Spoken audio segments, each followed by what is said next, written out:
మీరు మీరు అసలు చర్చలను లేరు. ప్రిన్సిపల్ అపోజిషన్ పార్టీగా బీఆర్ఎస్ పార్టీ ఉన్నది. ఈరోజు రేవంత్ మన బండి సంజయ్ గారి స్టేట్మెంట్ చూశాను నేను.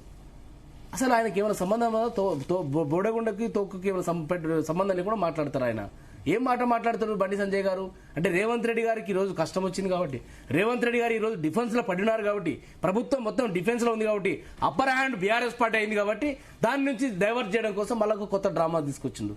ఏంది ఇదంతా? ఈ డ్రామా కాకపోతే ఏంది? మీ నితిన్ నబీని ఎవరు గుర్తుపడతారు? నేను ఛాలెంజ్ చేస్తున్నా ఇలా జీ తెలుగు వేదిక మీద.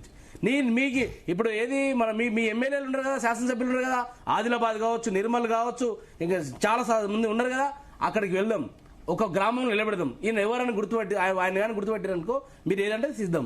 ఎవరు మీ నితిన్ నబీని ఎవరు పట్టించుకుంటారు? అసలు మిమ్మల్ని ఎవరు పట్టించుకునే పరిస్థితి లేదు. ఇవాళ మీరు చాలా కథలు ఉన్నాయి. తెలంగాణకు పెను ద్రోహం చేస్తుంది బీజేపీ పార్టీ. ఇవాళ కృష్ణా నీళ్ళలో కావచ్చు, ఆ ట్రిబ్యునల్ సంబంధించింది ట్రిబ్యునల్ తీర్పును వెల్లడించండి, ట్రిబ్యునల్ వెల్లడించి కృష్ణాలో మన తెలంగాణ వాటేందో తేల్చండి. అదే గోదావరి మీద ఇప్పుడు బరకచెర్ల మీదుగా తీసుకెళ్తున్నారు, నల్లమల సాగర్ మీదుగా కావేరికి నీళ్లు దోసుకెళ్తారు. తెలంగాణ డిపిఆర్లు పెండింగ్ పెడుతున్నారు. ఇలా తెలంగాణ సంబంధించిన మెట్రో కావచ్చు, ఇవన్నీ మీరు పెండింగ్ పెట్టు మళ్ళీ మీరు తగుదనమ్మా అనుకుంటే మీరు ఏదో చూస్తూ మీరు ఏదో థర్డ్ ప్లేస్ లో ఎక్కడో ఫోర్త్ ప్లేస్ లో ఉన్నారు. మీకు అసలు సంబంధమే లేదు తెలంగాణ పట్ల.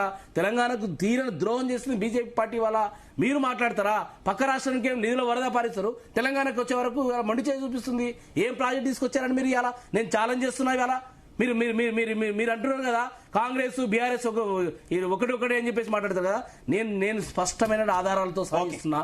ఒకటి సార్, గత సంవత్సరము పొంగిరెడ్డి శ్రీనివాసరెడ్డి గారి ఇంట్లో 3 రోజుల పాటు ఈడీ రైడ్ చేసింది, కౌంటింగ్ మిషన్లు పెట్టి డబ్బులు లెక్క పెట్టింది అని చెప్పేసి వార్తలు వచ్చినాయి. దాని మీద ఎందుకు ఇంతవరకు స్పందించాడు బండి సంజయ్ గారు? ఎందుకు ఆయన హోంశాఖ కదా, ఆయన ప్రజలు నడుస్తుంది, ఎందుకు మాట్లాడదు? మన ఎలా కేంద్ర ప్రభుత్వం బీజేపీ ప్రభుత్వం రేవంత్ రెడ్డి గారు బావమరిది సుజన్ రెడ్డి గారు అమృత్ టెండర్ లో 1142 కోట్ల రూపాయల అవినీతి అక్రమాలు చేసిన కేంద్ర ప్రభుత్వం నిధిలో దాని మీద సిబిఐ ఎంక్వైరీ అని చెప్పేసి కేటీఆర్ గారు డిమాండ్ చేసి దాని మీద స్పందించదు.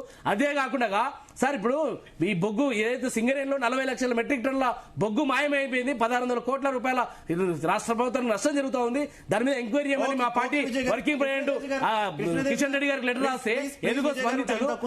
మీరు ఒకటి ఎలా బీజేపీ రేవంత్ రెడ్డి కాంగ్రెస్ పార్టీ రాష్ట్రంలో చట్టా పట్టాలేసుకొని మీరు చేస్తూ మీరేం మాట్లాడతారండి? మళ్ళీ మీరు తగుదనమ్మని కూడా మాట్లాడతారు. ఇది మీరు తగదు, మీకు తగదు. ఇది బీజేపీ ఈ రోజు రాష్ట్రంలో రేవంత్ రెడ్డి కాంగ్రెస్ కలిసి అలాయ్ బాలాయ్ చేసుకుంటా ఉన్నారు ఇవాళ.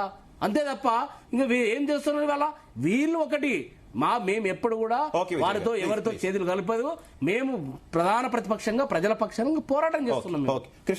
కృష్ణతేజ్ గారు కేవలం డైవర్షన్ పాలిటిక్స్, హామీలు అమలు చేయలేకపోతున్నారు కాబట్టి వాటి నుంచి ప్రజల దృష్టి మరింత